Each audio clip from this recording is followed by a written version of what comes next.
Domāju, ka, lai kādas varbūt bija gaidas un emocijas saistībā ar Aļaskas samitu, mums tomēr šis samits jāskatās kā viens elements saistībā ar procesu, kas ir plašāks, daudz sarežģītāks, un tas ir ilgstoši noturīga un taisnīga miera panākšana Ukrainā.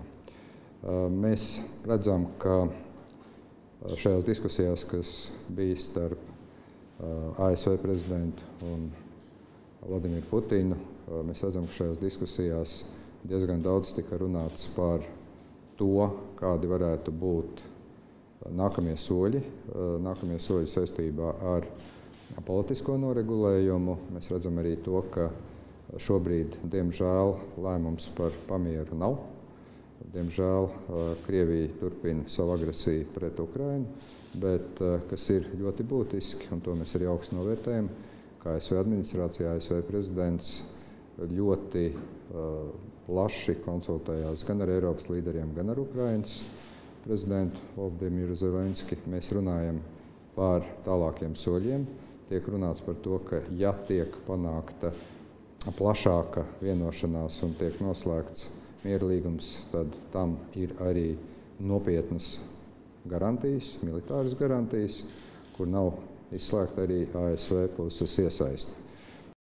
Lai kādas varbūt ir bijušas dažādas emocijas un viedokļi, es tomēr šobrīd redzētu šo Aļaskas samitu kā vienu elementu plašākā un sarežģītākā procesā, un novērtējot tās pūles, kāda starptautiskā sabiedrība, Amerikas Savienotās valstis īsteno, tomēr acīm redzami, ka tas process vēl būs ar ļoti daudz dažādiem sarežģījumiem, komplicētām situācijām, un visticamāk, ka būs vēl nepieciešami dažādi veidi gan diplomātiski pūliņi, gan ekspertu līmenī, gan arī augstākā līmenī.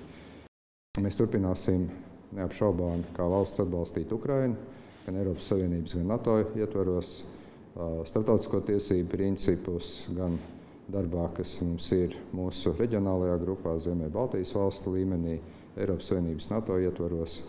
Turpināsim arī uzstāt uz to, ka kamēr nav panākta tiešām reāla vienošanās, arī politisks, diplomātisks, arī sankcijas spiediens pret Krievijas federāciju turpinās.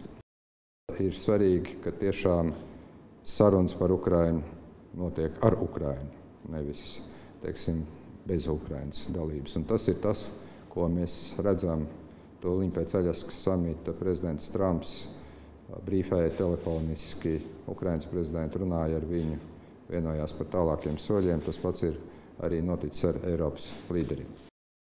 Šī pārstāvība ir visnotaļ, es teiktu, ģeogrāfiski un politiski reprezentatīva. Mums ir labas gribas koalīcija, kur arī šie jautājumi tiek apspriesti. Tātad, ja mēs varam izstrādāt un vienoties par to, ka jebkāds politiskais tālākais process, miera līguma sarunas vai miera vienošanās sarunas notiek uz noteiktiem principiem, tas būs labs solis.